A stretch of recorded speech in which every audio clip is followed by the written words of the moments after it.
That's what I mean. This is just a bad political decision for someone who wants to run for president. A bad political decision such as this one is supposed to come from the likes of Kamala Harris. It's not supposed to come from someone like AOC. It's just an incredibly, incredibly, incredibly bad political decision. Truly and shockingly stupid.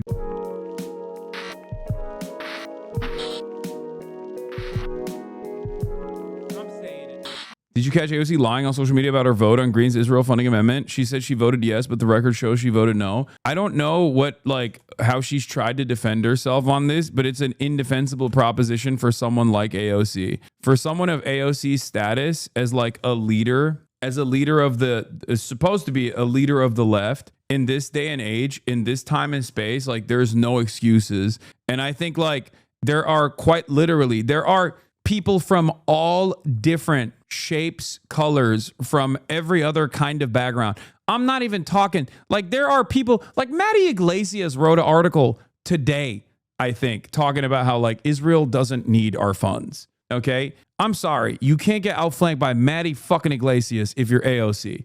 Okay? It is completely unacceptable. It is completely unacceptable. And I'm shocked that she's just not doing the thing that she does that leads her to make these decisions initially, which is listening and learning and doing standpoint theory and like hearing from all sides, right? Like this is the type of stuff that I think is just like really bad instincts. This is something that I've like criticized AOC on, especially when it comes to foreign policy before. And I'm like, I don't understand why she's just like doubling down on it. I don't get it. I genuinely don't understand it. Because like it is so obviously a bad fucking move. It's ridiculous. Like this is the type of shit that you expect from like Chuck Schumer, you know what I mean? Not AOC. And yeah, it was everyone on the entire spectrum from, you know, RevComs and people like the ACP people, but like even liberals were like, what are you doing? mostly liberals love AOC and yet even liberals were kind of in awe of her decision on this. And did she get AIPAC? No. Did Bernie vote the same way? It's in the House. Bernie's in the Senate, but I don't know what Bernie would have voted for if given the opportunity. But these guys try to make a distinction between defensive weapons and offensive weapons. Okay. This distinction does not matter. It does not matter. Let's get started on the AOC situation or real quick. Does anyone have the initial like thing that started it? Because this started off with a Marjorie Taylor Greene bill. Okay. It started off with a Marjorie Taylor Greene bill where she basically I think like put out a messaging bill. That was bullshit. Like it's a classic messaging bill, but it's no different than I guess like when Bernie Sanders puts out a messaging bill to deny weapons transfers to Israel in the Senate, you know what I mean? Or an amendment, sorry, not a bill. It was an amendment. Marjorie Taylor Greene's amendment to cut off offensive aid to Israel and also even defensive aid to Israel, which is completely oblivious. Completely irrelevant in this point of contention. So, but again, like I said, she basically pushed for this as a messaging bill in a way that is no different than like when Bernie Sanders does this. Bernie Sanders has tried to veto weapons transfers to Saudi Arabia in the past, knowing full well that it's not going to pass, but he's still trying to make an effort. Okay. And the same goes for Marjorie Taylor Greene. Marjorie Titan Greene, regardless of being a fucking right-wing sociopath who is perhaps cynically getting on the fuck Israel train, it doesn't change the reality at all, was pushing for an amendment to stop all weapons transfers to Israel, including defensive weapons.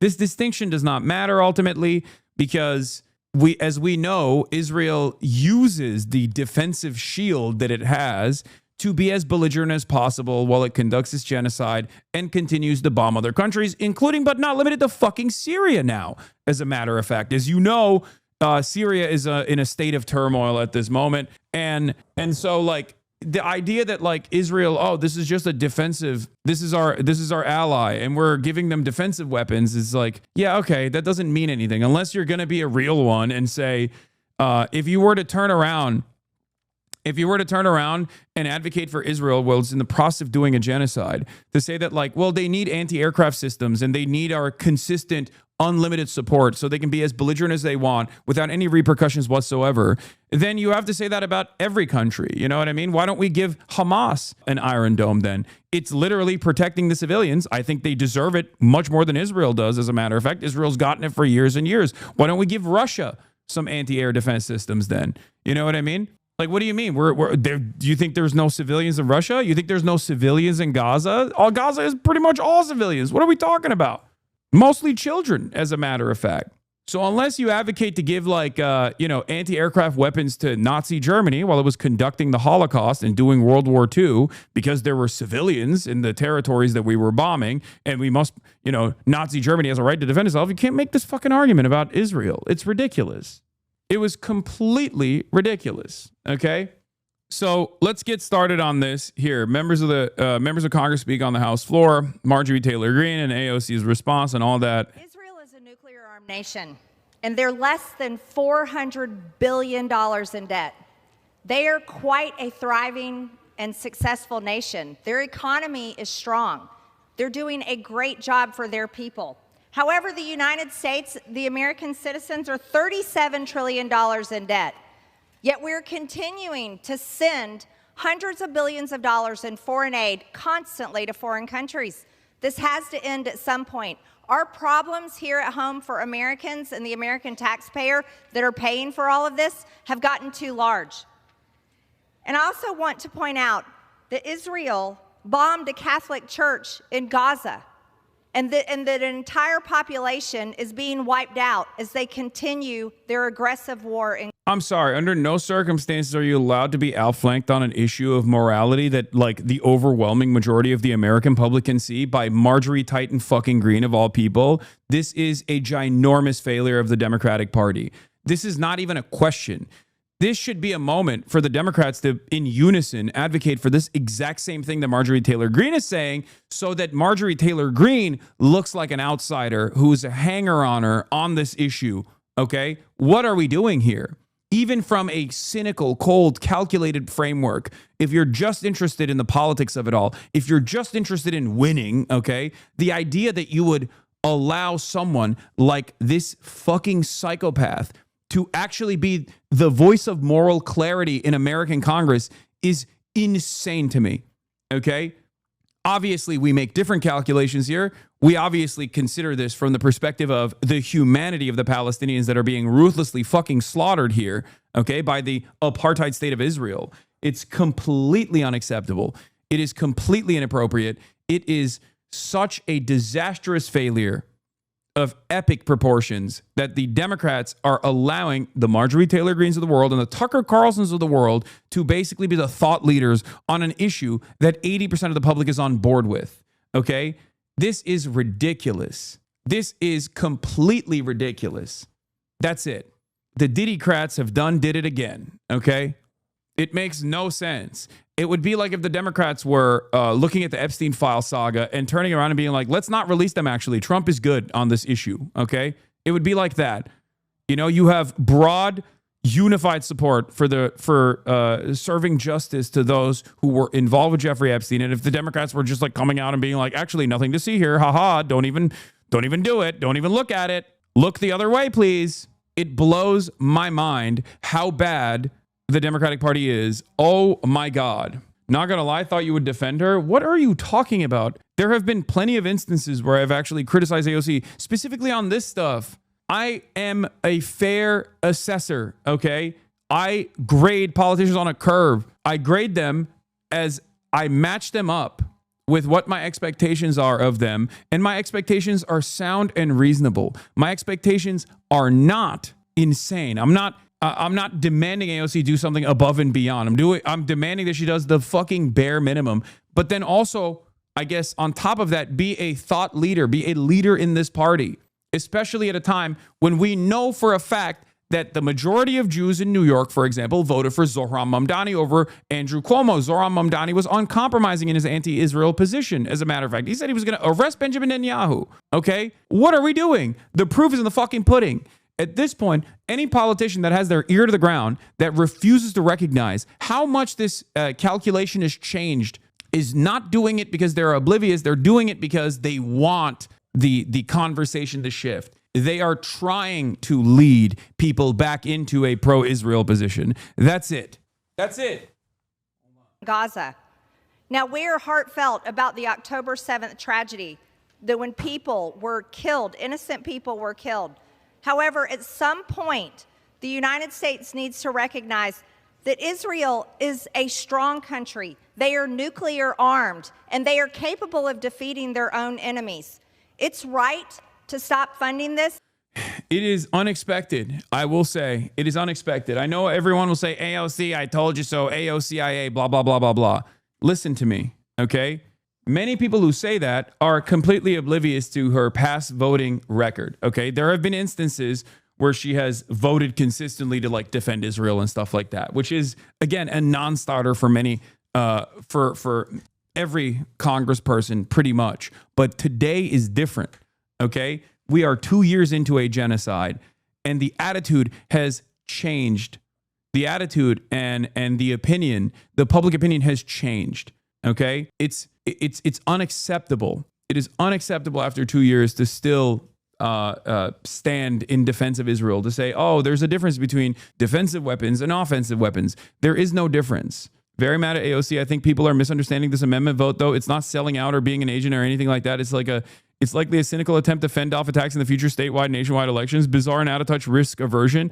Yes, bizarre and out-of-touch risk aversion. She ultimately voted against the funding package, but you can't fence sit this, and the justification she gave doesn't make any sense. No, it doesn't make any sense. That's what I'm saying. Exactly. I'm not saying she's AOCIA or anything like that. This is someone who is refusing to read the fucking room. And the irony here is that AOC is supposed to be a leader in the Democratic Party, a progressive voice in the Democratic Party. What are you doing? I'm not saying she's like compromised by AIPAC or whatever. That's not my opinion at all. My opinion is this is a profoundly bad political move, okay? It is a profoundly bad political move. It basically shows that her political instincts are still, after a couple years of being in Congress, her political instincts, especially on this stuff, is so bad. Your expectations of AOC is what led you to be shocked several times over because you listened to her words and not her actions. What? No, that is incorrect. My expectations of AOC are working within the confines of the Democratic Party and being able to read the goddamn room, okay? I am an incredibly fair critic of AOC. You guys oftentimes, like you did with the Zohran endorsement, will go along with these narratives that like she is, CIA compromise, all this shit, okay? That's not the case. It's something worse than that. Ironically enough, it's silly. Let's see what Felix had to say. Truly and shockingly stupid. Beyond the nonsensical distinction between defensive and offensive weaponry, the state of constant warfare with neighboring countries is putting us in so many self-defense situations. Why is the one country entitled to free refills? It's fucking insane. You'd think it was the Bill of Rights. Israel has enough resources at its disposal for universal health care, a relatively gigantic military, and the Haredi Dole program. Do they just deserve free interceptor missiles more than other countries? I don't even think this is cynicism. AOC isn't a cynic. She's fucking stupid. A true cynic seeking to become the standard bearer of the electoral left would at least recognize the moment they're in. This is just pure idiocy and cowardice. That's what I mean. This is just a bad political decision for someone who wants to run for president. It is a bad political decision. It is the expectation. This is the expectation you would have. A bad political decision such as this one is supposed to come from the likes of Kamala Harris. It's not supposed to come from someone like AOC. Okay? It's just an incredibly bad political decision. I think she's 100% running for president in 2028 and thinks AOC doesn't even support defensive weapons. It's just too much heat and impossible to explain to ADL fed reporters, so is vibing through it, despite it making no sense. This, of course, doesn't justify the defense, but it's my read. Yeah, that's quite likely. But I think she's also such an article head that she's afraid of legitimizing MTG by voting on this. I think that Felix's assessment on this is entirely correct. She doesn't want to look like she's aligned with Marjorie Taylor Greene under any circumstance whatsoever. and she is way too beholden to like the old school woke, the old school woke people that work in these campaigns, that woke as a pejorative, like I mean like rad libs, you know what I mean? People that are like, why would you go on the Joe Rogan Experience type people, which is just like, you need to be a shark. You need to be a shark. You need to be vicious. None of that stuff works anymore. We're in the post-Trump era. Okay? That's it. Fuck the rad libs. Who gives a shit? It does not make any sense whatsoever. Anyway, so initially she said, where was it? Initially she said something along the lines of like, Marjorie Taylor Greene's amendment does nothing to cut off offensive aid to Israel nor end the flow of U.S. munitions being used in Gaza. Of course I voted against it. What it does do is cut off defensive Iron Dome capabilities while allowing the actual bombs killing Palestinians to continue.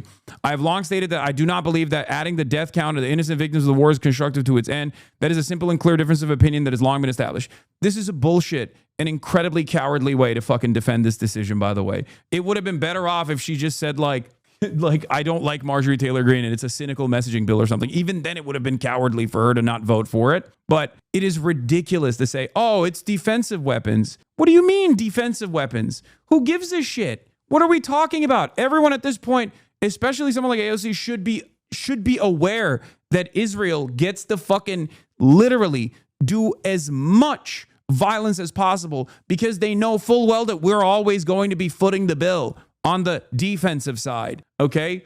It's not about like letting Israeli civilians die. This is not the case, okay? The point is, if Israel feels like they are left unguarded, okay, or if they feel the pressure from BDS, for example, boycott, divestments, and sanctions on the state of Israel, then they will stop doing genocide. That's the whole point. It is the least violent means of stopping Israel. It is fucking ridiculous. No one is saying like, oh, blow up Israeli civilians, please. That's fucking stupid. That's not the argument here. The argument is Israel will stand down if we stop giving them weapons, defensive weapons and offensive weapons, just all weapons. And it's ridiculous because no one would make the argument, yeah, look, we were only selling Germany anti-aircraft ammo. It was just defensive weapons. It would be ridiculous. That would be a ridiculous argument. How are you this dense? If Israel was limited in defensive weaponry, it would be forced to choose diplomacy and over war to come to the negotiation table sooner. You think it'd be this reckless in Gaza if it knew hundreds of rockets were headed its way? So short-sighted is the case. That's it. Like, this argument is not a real argument at all. This argument is an argument that you take if you are still trying to exist in the old world, okay? In the old way of politics. This is pre-October 7 politics. This is Bernie Sanders pre-October 7 being like, well, you know, Israel has a right to defend itself. It's done. That's over. It's especially over for you. This position maybe is not over for like a Kamala Harris, but for you, you're supposed to be the room reader. You're not supposed to be tone deaf. You're not supposed to be tone deaf to the fucking cries of the Palestinians. So I think it's just such bad politics. It is such bad politics. And then to make matters worse, she's also doubling, tripling, quintupling down on like attacking the left, which is only going to draw more enmity because like it's not even a good issue to criticize the left on. Because this is the one time when like liberals are fucking on board with this. You know what I mean? This isn't like oh, why aren't you advocating for seizing the means of production and or why aren't you advocating to like fucking do military intervention in Israel or something? You know what I mean? Like, that's not like the expectation here is for you, knowing full well that this bill is not even gonna this amendment is not gonna pass, still as a strong advocate for human rights to turn around and say, I don't like Marjorie Taylor Greene, but I think that on this issue, we have to cut off weapons aid to Israel. That's it. Defensive, offensive, doesn't fucking matter. All aid. That's what sanctions are. What are we doing? We're supposed to be advocates for boycotting and we are supposed to be advocates for boycotting the state of Israel, for demanding sanctions to the state of Israel, for demanding divestment from the state of Israel. This is a part of that process. If you can't even do that, then what the fuck are we doing? I'm sorry, guys. This is completely ridiculous. This is way past my fucking red line, especially for someone like AOC, way past my red line. And the reason for why I say this, and I'm just some fucking random commentator, okay? Who the fuck am I, right? I'm just some dumbass. Who cares what I have to say and think on this? But like, this is way past the red line for that reason, because none of these things are pushed for so we kill Israelis, okay? We push for this so that Israel cannot maintain its current campaign of bloodshed, unlimited bloodshed, because we all know that Israel will stop before it gets to a point where they put themselves in harm's way. And it does not, like, this is bad policy. It's immoral. It's morally repugnant policy. Okay. But worse than that, it's fucking bad politics. It's such bad politics. Okay. It's incredibly bad politics. In this day and age, in this time, to stand as a voice of progress, as a voice of the progressives in Congress, as someone who's most likely going to run for president. I've said this before about AOC, like she should never respond to Instagram and to people online. Okay. She should never do that. One takeaway here is that AOC is way too online. She's getting upset over the narrative among Twitter leftists and hyper focusing on the bad faith inaccuracies about her rather than the larger problem that she voted against defunding the Iron Dome. Google is free. If you're saying I voted for military funding, you are lying. Receipts attached. Drag me for my positions all you want, but lying about them doesn't make you part of the left. If you believe neo-Nazis are welcome and operating in good faith, you can have them.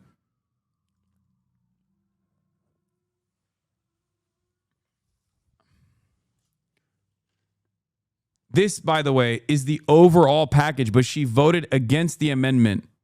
And not only did she vote against the amendment to cut off Iron Dome funding to Israel, but then also on top of that, she turned around and defended the position by claiming that this was, a way to stop civilians from being killed. Okay? A way to stop Israeli civilians from being killed. And it's like, that's not the point here. Okay?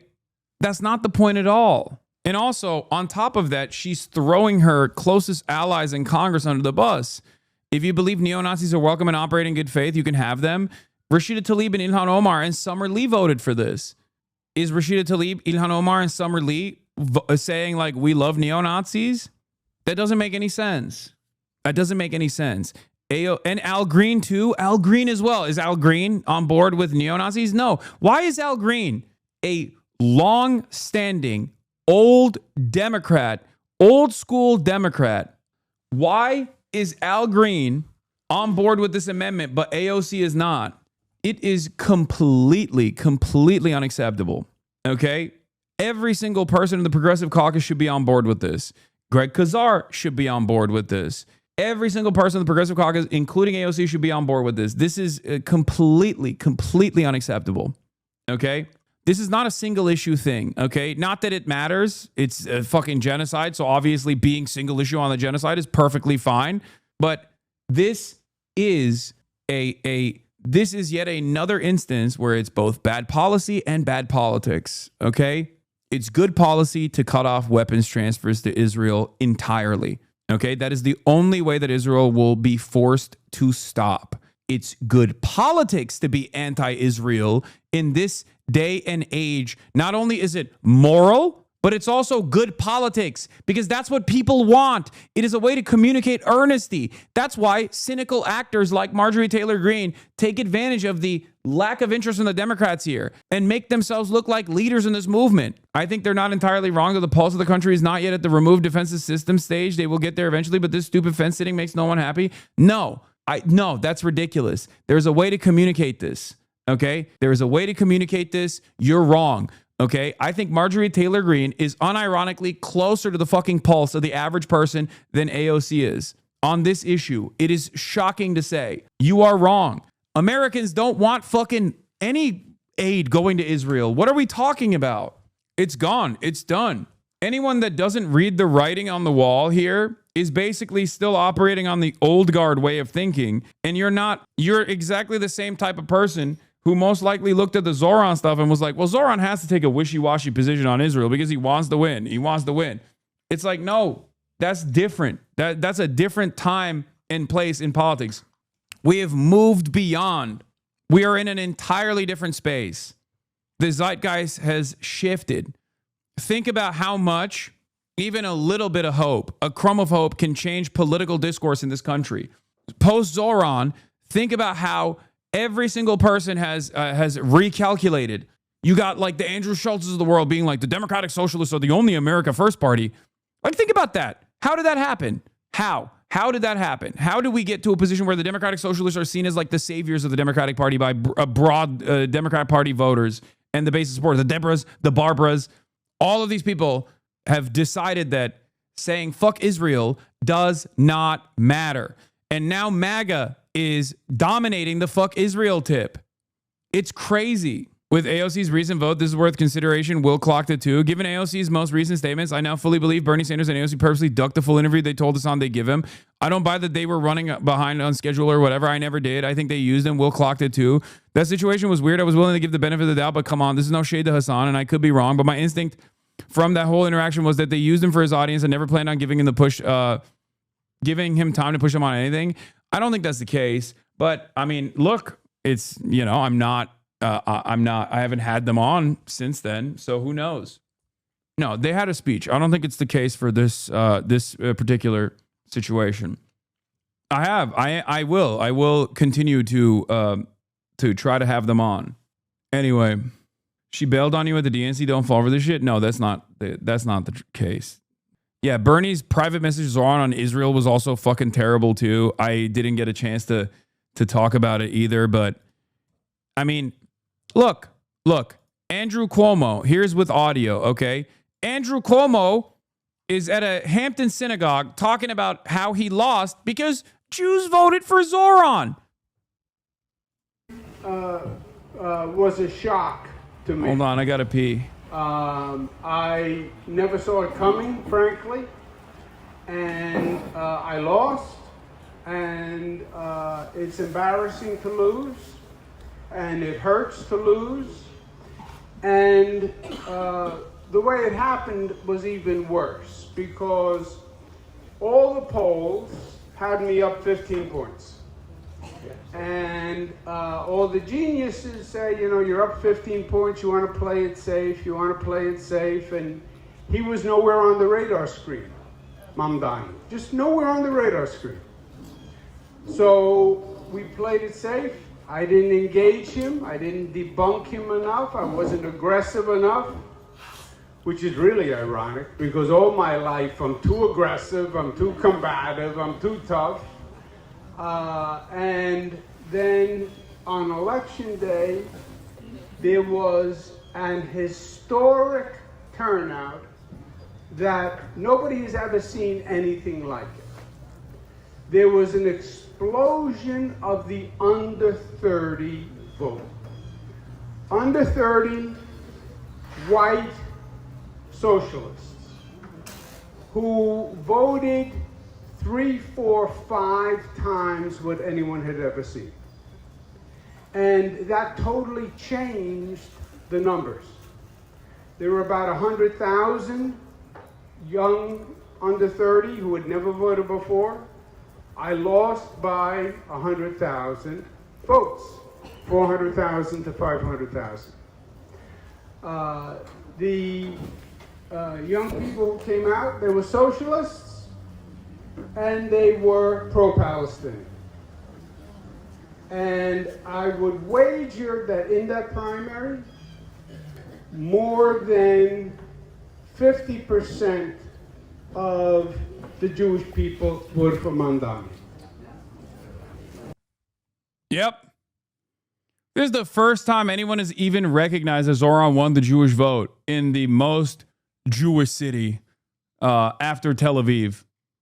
Okay? With the largest Jewish population. More than 50%. Because with those young people, the under 30 people, they are pro-Palestinian, and they don't consider it being anti-Israel. I am, as you know, 100% supportive. No, they do. Plenty do. The difference is they just don't have an issue with being anti-Israel. Because why should they? Why would they? It's a fucking state, dude. It is a state, and it's a Nazi state, as a matter of fact. That's the point.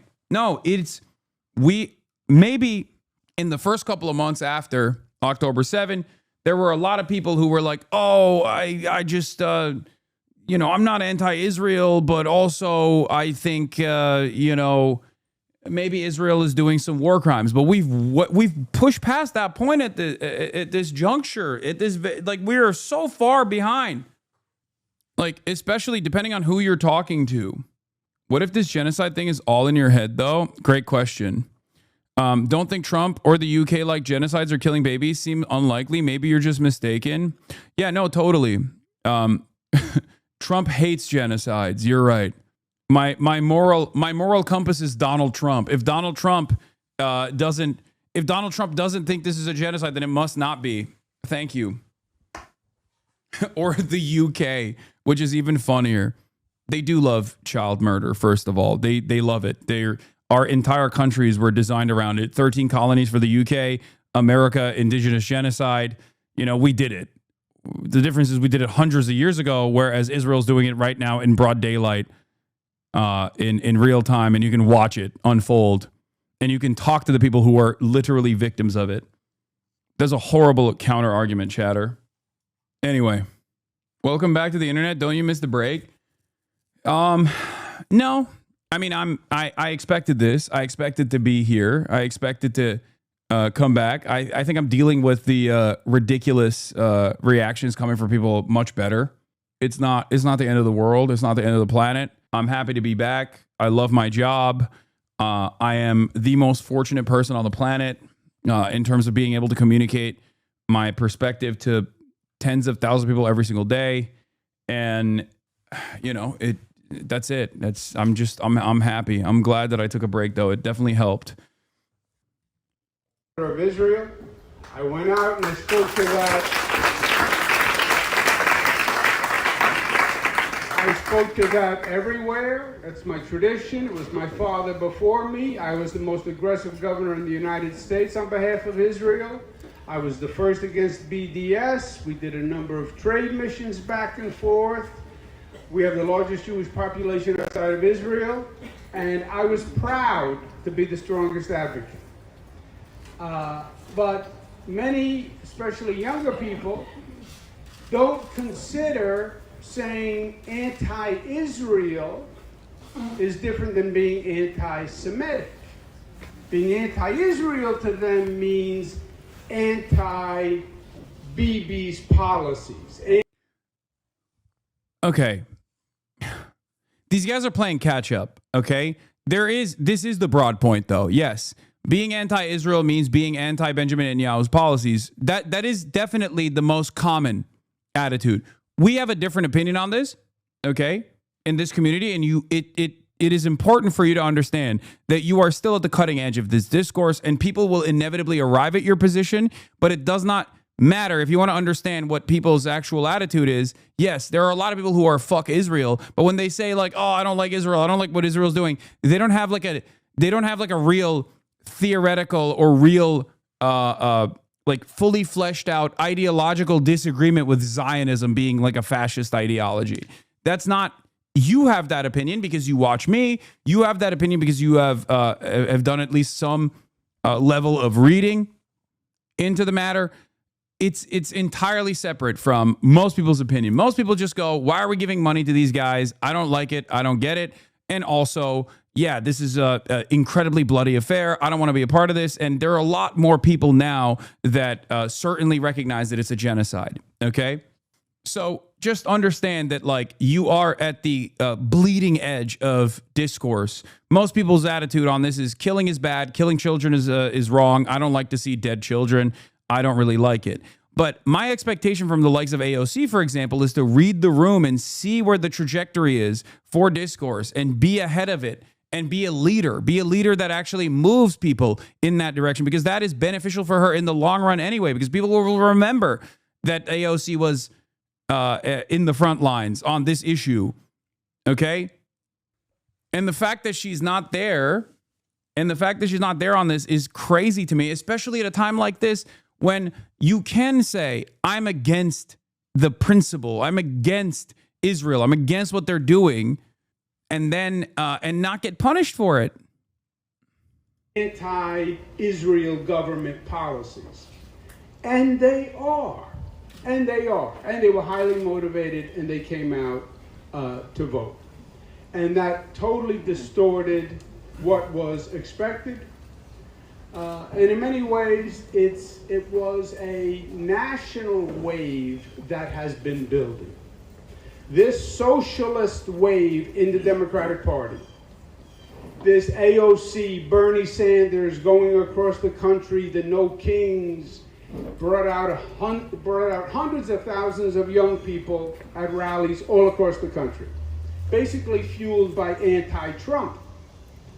But anti-Trump then fits with socialism, then fits with pro-Palestinian, and he was the perfect vehicle for this under 30 wave. I mean, he is incredibly reactionary. Like the No King stuff is like socialist is hilarious. Obviously, like he sounds like a Republican because he is a Republican, okay? Anyway, at Hampton Synagogue this morning, Andrew Cuomo said he didn't debunk Mamdani enough. Cuomo added that Mamdani got more than 50% of the Jewish vote. David Grossman says, assuming this is true, what would it mean if a clear majority of Jewish voters in the most Jewish city in America, in the traditional Jewish party, voted for a candidate who the Jewish establishment orgs told them was anti-Semitic? Hard to think of a more forceful rejection. You don't even need the majority in this situation, okay?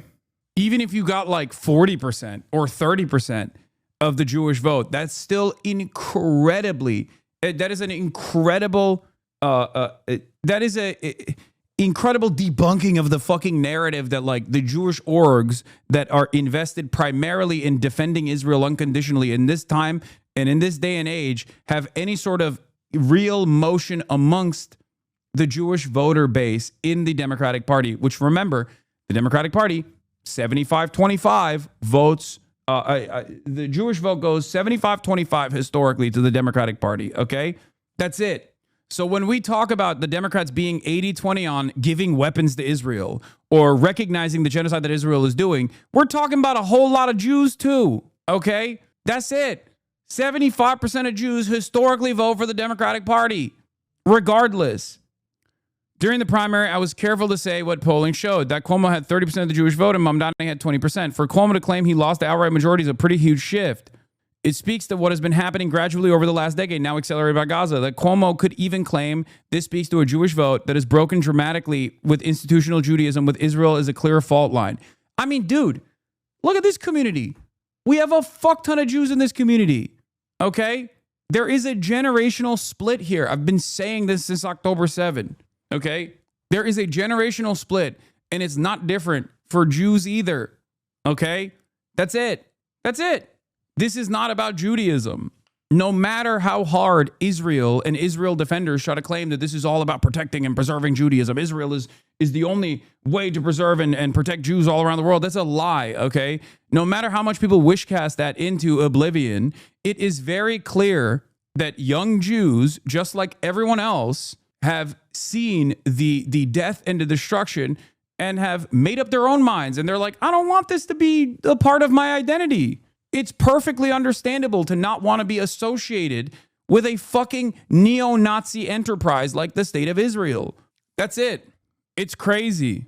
Nelk went on full damage control for hosting Netanyahu and are currently on live pleading with their fans. And some of their fans asked them to talk to Fuentes, and he pounced on the opportunity to send their platforming literal Nazi opposition to Netanyahu DM Steiny. I know. Steiny's been blowing up my phone since the BB interview took place, but I haven't had time to respond. But I'll talk to him. I'll talk to him when I have time. Not just young Jews. Did you see the interview with Mandy Patinkin and his wife? Brought me to tears. Yes. They're not going to have Nicholas Fuentes on, dude. Don't be ridiculous. All right. Tarek Kenny Shawah says, my friend Shabarex and El Gindi, Dylan Saba, and Khaled El Gindi, and others have explained at length why the Iron Dome is essential to Israel's shield of impunity. What I find insane is that one could call what Israel's doing in Gaza a genocide and still vote to fund their military in the same breath. If you believe Israel's committing a genocide in Gaza, and that is the word AOC has used, giving even a single dollar to the military committing the genocide is an explicit act of support. Cutting a genocidal entity off from any type of funding / support should be the bare minimum, which is the truth. That is the truth. It is bare minimum. It's ridiculous. Hold on. Bro, Steiny is talking to Nick right now. What do you mean you doubt it? Oh my God. That's so fucking, oh God, it's over. It's a fucking entire generation of little neo-Nazis that are going to prop up left and right. Jesus fucking Christ. They asked me to go on their live stream and I was like, I didn't respond because I was fucking working. God. AOC voted to still fund new 500 mil to Israel. What do you say about that? Brother, are you not listening to the words that are coming out of my mouth? There is no funding to Israel, okay? That is, like, if you want to be any politician that comes across as earnest, you cannot say on the one hand that Israel's doing a genocide, and then on the other hand you go, and the genocidal nation still has civilians in it and we have to defend them. Okay? It doesn't work that way, because the more you give aid to Israel in defensive aid or even financial aid or any sort of aid, the more Israel can operate with impunity. It's that simple. It's that simple. It's that fucking simple. That's it. To be clear, should not vote for the funding. Doesn't make our stupid and bad vote any better. I think that if you're not gonna vote for the funding, for you to come out and take a decision like this one makes it even dumber against one of the amendments. Okay, like that makes it even dumber overall. That shows terrible political instincts. Like, it just doesn't make any sense. That's it. You're ultimately not even fucking. And then on top of that, to come out and defend it too, and to be like, Israel has a right to defend itself, is ridiculous. No, it does not. It does not. It does not. It does not. If they want to defend themselves, they can do so with their own fucking weapons. We've already given enough. Okay? The idea that, like, Israel has a right for us to defend it whenever it does incredibly violent things to every other country in the region is fucking insane. It's just so beyond the pale. It is such a ridiculous fucking thing to say. He's a madman. Trump's team frets about Netanyahu after Syria strikes. Bibi acted like a madman. Oh, welcome back, Brandon, by the way. Welcome back, Joe Brandon. The Brandonization of the Trump administration is complete, by the way. Here it is. He's a madman. Trump's team frets about Netanyahu after Syria strikes. So funny that Tucker Wright has its own helpless, fuming, concerned Trump alternative universe. And like what the MSNBC said, it's laundered via Barack Ravid. The bipartisan myth that Netanyahu is manipulating your guy is essential to maintaining partisan delusions and national innocence. That's it. That's it. The notion that, like, Israel is simply duping our big, beautiful boys... Israel is simply duping our big, beautiful boys is fucking stupid. Okay? The idea that Israel is duping our big, beautiful boys is fucking ridiculous. That we are somehow infallible, that America would do the right thing in this situation if it wasn't for, like, depending on what level of conspiracy you believe, pedophile blackmail operations or whatever that Mossad is conducting, or the fact that there's just, like, too much money that they're giving to American congresspersons. Like, that's not the case. These guys either A, don't give a shit, or B, like it, okay? Israel does not jump without us saying jump.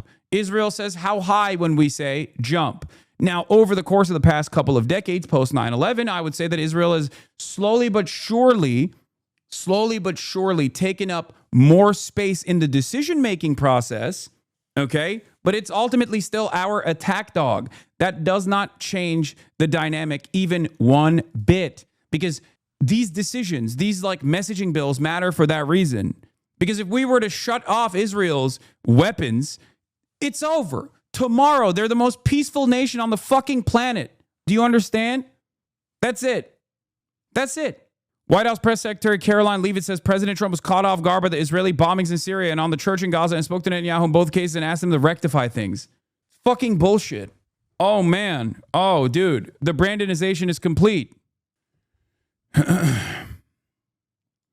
Is Israel like a U.S. client state then?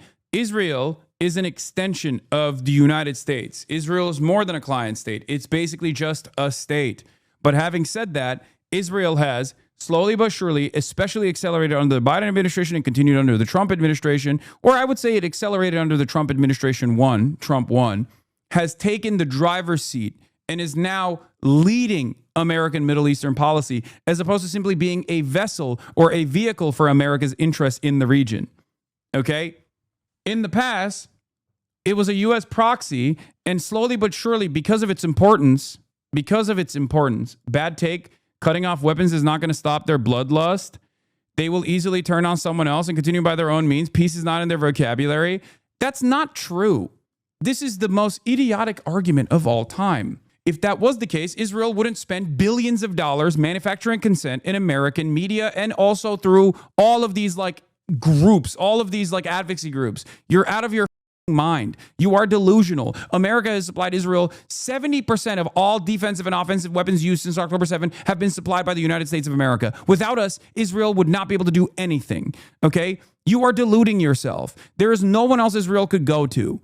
And it's such a short period of time, as a matter of fact. No one. It is ridiculous. We are the country that allows Israel to be as violent as possible. And this is a lie that people tell to themselves. Oh, it wouldn't stop their bloodlust. Okay, then we'll invade.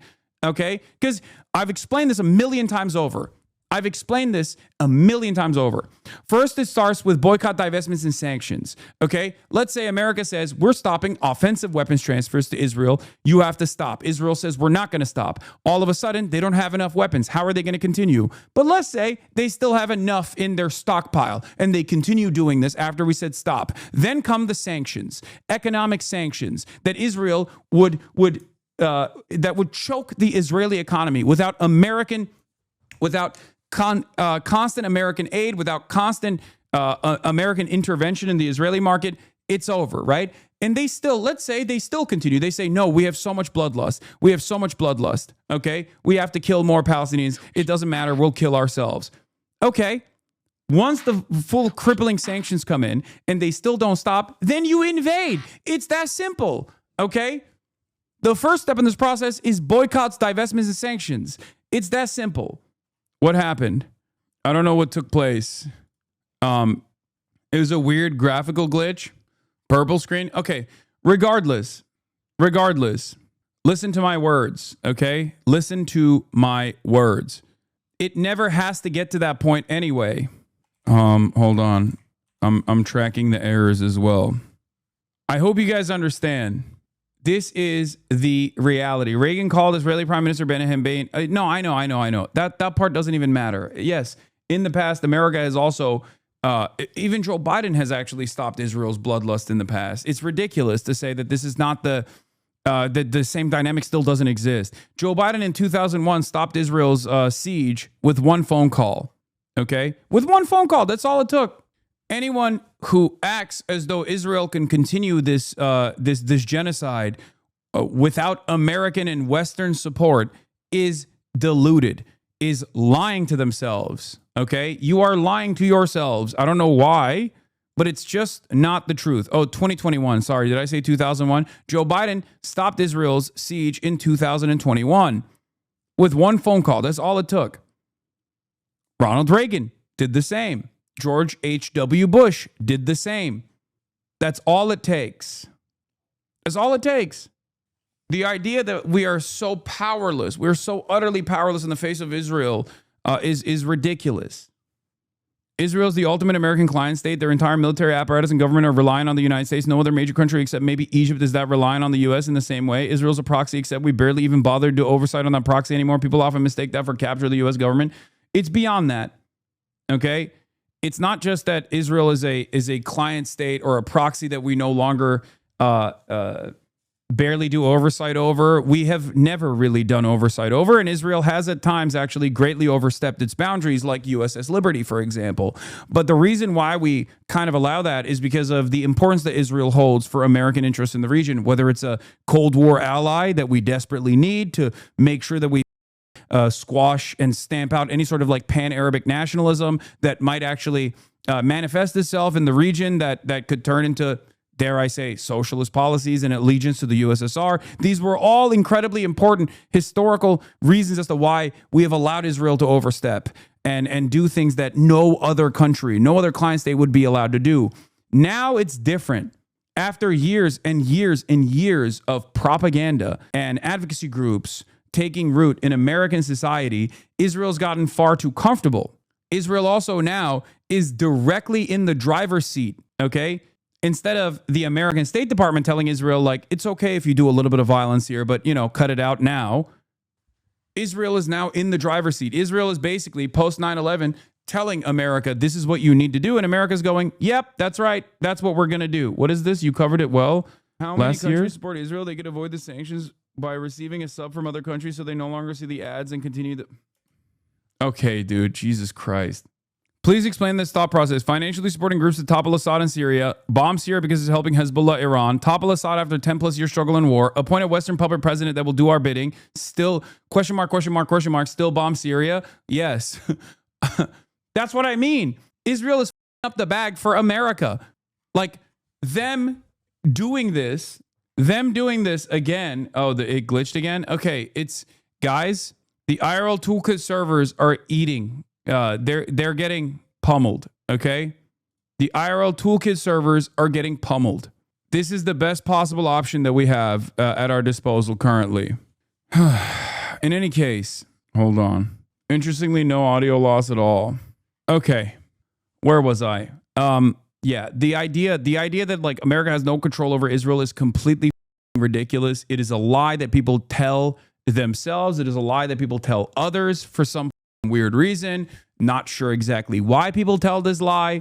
It's. I mean, I do know why people tell this lie. It's a way to basically wash our hands of the morality of the situation. To claim that basically, Israel's just doing all this and we're just simply powerless in the face of all of the casual cruelty that Israel demonstrates with regular frequency. But it's not the case at all. It's a way to deny moral culpability. Okay. And it is not true. It is completely not true. And it's not true when the Chuck Schumer and the Brandon and the Kamala Harrises of the world try to make this claim. It's not true when like Ethan Klein tries to say this idiotic bullshit. And it's certainly not true when Trump is president either. Okay? We are trying to dodge accountability. That's all this is. That's also another clear-cut indication that you're talking to someone who is like, running on patriotic fumes, which is why it's such a good, it's such a successful way to propagandize. That's why Nazis get a lot of play on this, or even Tucker Carlson gets a lot of play on this, where it's like, oh, our politicians are actually simply being manipulated into taking these decisions, or Israel would do this regardless. Like these are all different ways in which people try to lie to themselves in order to wash their hands of this. But that's precisely the reason why, like, anti-Semites get a decent foothold in this discourse, because they can always claim like, no, America would never do this. Israel simply has figured out a way to manipulate American politicians by blackmail or whatever, it's just bullshit. It's bullshit. Here's Adam Johnson. As I noted 2 years ago when Dems voted for Saudi defensive weapons, there is no such thing as supporting illegitimate military campaigns with defensive weapons. It makes no sense. And we know this because no one who claims to do so supports giving Russia or Iran an Iron Dome. In November 2021, when Biden White House announced it would sell weapons to Saudi Arabia, it insisted it was okay because they were defensive. A Human Rights Watch report on Saudi death squads targeting Ethiopian migrants shows how those defensive trainings and arms were used. There is no such thing as defensive weapons for a country that is engaging in an offensive genocide, okay? Just like you would never make this advocacy for giving Iran an Iron Dome, there are civilians there. Just like you would never actually make this advocacy for Russia getting an Iron Dome, there are civilians there. Ukrainian drones are pummeling Moscow, you know what I mean? Like, that, how ridiculous. Ironically enough, Israel stopped Ukraine from getting a Iron Dome when Russia was pummeling Ukraine, and Ukraine is our proxy. So get the out of here. From a clinical standpoint, Zoran showed that you can totally avoid spats online by just never mentioning or explaining moderation. When he left his shift on policing unstated, nobody cared. While writers who explicitly said they liked what he was doing got pilloried. When you just avoid bringing up sore spots with your supporters, it puts the impetus on others to start an outrage cycle, which often is perceived as wrecker behavior and pisses people off. But when you light the spark yourself, it gets rid of that barrier entirely. This is a technical argument that Edinger Mentum is making that is absolutely correct. And the simplest way to do this is never engage with the online left. Just don't do it. So it's double stupid. Not only was her vote on the amendment, the vote no on the amendment was wrong and dumb, But then turning around and consistently elevating like leftist voices that are criticizing you is additionally dumb. You should never do that, even when you're in the wrong, like in this case. Okay? If I was in AOC's corner right now, if I was one of her campaign staffers, I'd be like, please do not under any circumstance tweet. Okay? Do not respond. Do not read any of the replies. Just do not respond, because that also elevates the story. That also makes it worse. And I say this as someone who is a leftist voice that constantly gets pilloried by other members of the left all the time. It does not matter. Only time will show your true motivations. And the reality of the matter is, in this circumstance, her true motivations are on the wrong, okay? Not only is it wrong policy, it's immoral, but it's also wrong politically as well. But you should stop tweeting about the left regardless, because it only makes it worse. So don't listen to criticism. Yes, that's what I'm saying. Don't listen to criticism, okay? Because your criticism in this situation is warranted, but in 99% of the situations is not warranted, okay? That's it. It's just bad across the board. Like, think about it. The optics of her centering herself during one of the worst mass starvation events over the weekend. How does she think this makes this shit better? Exactly. It's the number one thing you should not do. It's the number one thing you should not do. You should never. Of course, not making dumb decisions like funding Israel is the first step here. There's no way out of criticism if your choices don't even make sense from an electoral perspective. But in other areas where there are obvious trade-offs, the critics can often be very inconsistent. Exactly. Like, AOC has called it a genocide before many other members of Congress, okay? Openly on the floor of the Congress. That's important, okay? That should not be discounted. But this action right here goes directly against that, because this action right here is in the aftermath of other people also arriving at her position, her earlier position that it was a genocide is the correct position. So then when you turn around and you're like, but defensive weapons are a necessity because we need to avoid further bloodshed, is ridiculous. That's it. I'm not going to lie. It is getting old seeing you get disappointed in liberals. Chatters, I need you to understand something, okay? Politicians are not your saviors, okay? Politicians are politicians. They are our representatives. Sometimes they will represent your interests. Other times they will not. Stop assuming that they're going to save you.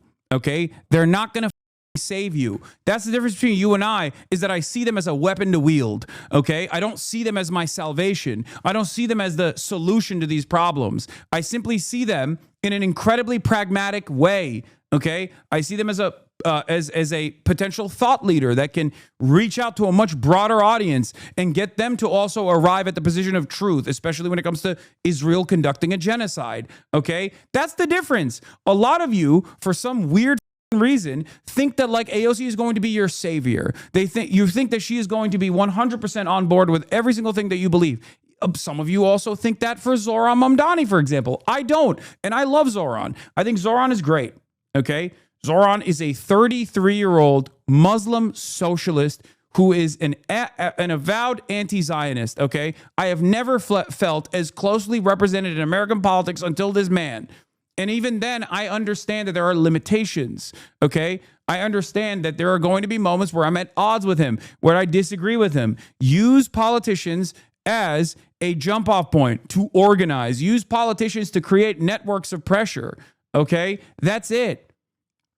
No one is coming to save you. China is not coming to save you. AOC is certainly not going to save you. You have to save yourself. You have to organize. That's the point.